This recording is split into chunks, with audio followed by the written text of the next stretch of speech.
హనుమాన్ వాస్తు కట్టంగూరు మండలం కరడ గ్రామం.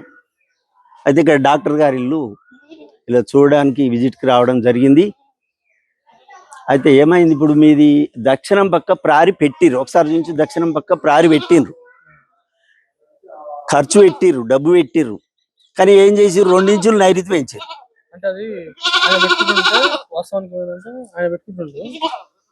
మనకు అదంతా నీ ఇల్లు అన్నప్పుడు అది ప్రారి కాబట్టి కరెక్ట్గా ఉండాలి. దక్షిణం పక్క ప్రారి ఎట్లా ఉండాలి, నూలు మందం తేడా లేకుండా దక్షిణ నైరుతిలో ఎంత ఉందో ఈ దక్షిణ అగ్నిలో కూడా అంతే ఉండాలి. అంటే ఈ నుంచి ఆడికి 2 ఇంచులు అంటే ఈడికి వస్తారే 4 ఇంచులు తేడా. ఓకేనా? ఈశాన్యం ఇచ్చిర్రు, ఇది వాళ్ళకి మంచిదే, వాళ్ళకు మంచిదే, వాళ్ళకు మంచిదే. ఏది వాళ్ళకి ఈశాన్యం పెరిగింది, నీకేం పెరిగింది, నైరుతి పెరిగింది. నైరుతి పెరగొచ్చా? నైరుతి ఎప్పుడైతే పెరుగుతుందో అంతకన్నా చెడ్డది లేదు కదా. ఇమీడియట్లీ సమానంగా ఉండాలి, ఈడికి వెళ్ళి ఆడికి సమానంగా ఉండాలి. నువ్వు ఆ 2 ఇంచుల ఆ 4 ఇంచుల అస్త్రకారుల కవర్ చేస్తావా, నువ్వు ఏం చేస్తావు అనేది తెలియదు, కానీ సమానంగా ఉండాలి. ఓకే?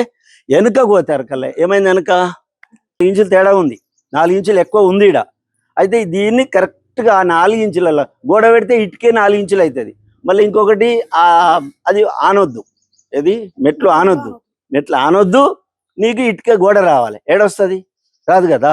అటువంటిప్పుడు మామూలుగా 2 ఇంచుల చెక్కలు వేస్తే నీకు ఇంచు గ్యాప్ వస్తుంది, ఆ చెక్కలు ఓకే. అవి ఎంతవరకు దాకా, ఒక ఇంటికి ఒక 10 ఫీట్లు పెట్టి ఇటుక క్లోజ్ చేయి. అర్థమైంది కదా.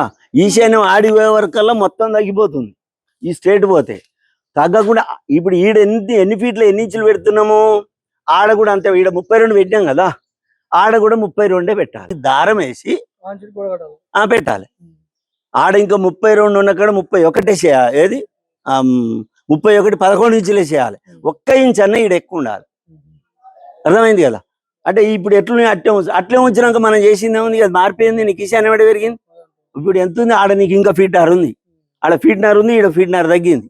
అది కరెక్ట్ కాదు కదా. అది మొత్తం తీసేసి నీ యొక్క మెట్ల పొంటి 1 ఇంచు గ్యాప్ ఇచ్చి ఆడికి వెళ్ళి ఈడికెయ్యి. మళ్ళీ ఈడ ఆడ కొలిస్తే 1 ఇంచు ఈడ ఎక్కువ ఉండాలి.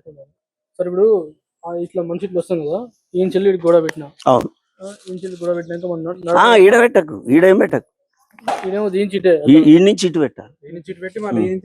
ఈడ ఈశాన్య మూల తిరగడం కొరకు అక్కడి నుంచి ఇక్కడ గోడ అయితే ఎప్పుడు వస్తుందో ఇది ఇట్లా తిరిగినప్పుడు ఇది ఈశాన్యం అయితే, నీ ఇంటికి ఇది ఈశాన్యం అయితే అక్కడ సుబ్బోదు. అట్లా ఇది కూడా నువ్వు ఇంటంగా నుంచి చుట్టూ ప్రారి పెడుతున్నావు కదా, ఈడంగా నువ్వు బయటికి వెళ్తే ఈడంగా తిరిగి వస్తావా. మరి ఇప్పుడు ఆ గోడ అడ్డం ఉంటే ఇతలు రారాదుగా, మనిషి రారానప్పుడు ఏం చేస్తావు, అవతల నుంచి తిరుగుతావు. అప్పుడు ఏమవుతుంది, అది వాయవ్యం పెరుగుతుంది, ఉత్తర వాయవ్యం పెరుగుతుంది. ఆ వాయవ్యం పెరిగి అది మనకు చెడు ఫలితాలను ఇస్తుంది. ఈ మధ్య ఇదే ఉండాలనుకుంటే గ్యాప్ ఇవ్వాలి, మనిషి పోయేంత గ్యాప్ ఇవ్వాలి. అందులోకి ఇప్పుడు బకెట్ పెట్టినవా, ఆ బకెట్ పెట్టిన కాడ నుంచి ఖచ్చితంగా ఆడ గోడ 1 ఫీట్నర కట్ చేసేయాలి మొత్తం కింది మీదకి. ఆ స్లాబ్ దాలుగా నువ్వు మనిషి రావాలి బాడి నుంచి. స్లాబ్ ఉండని, స్లాబ్ మెట్లు కూలగొట్టకపోతే చెప్తున్నా, కూలగొడితే ఓకే. కూలగొట్టనప్పుడు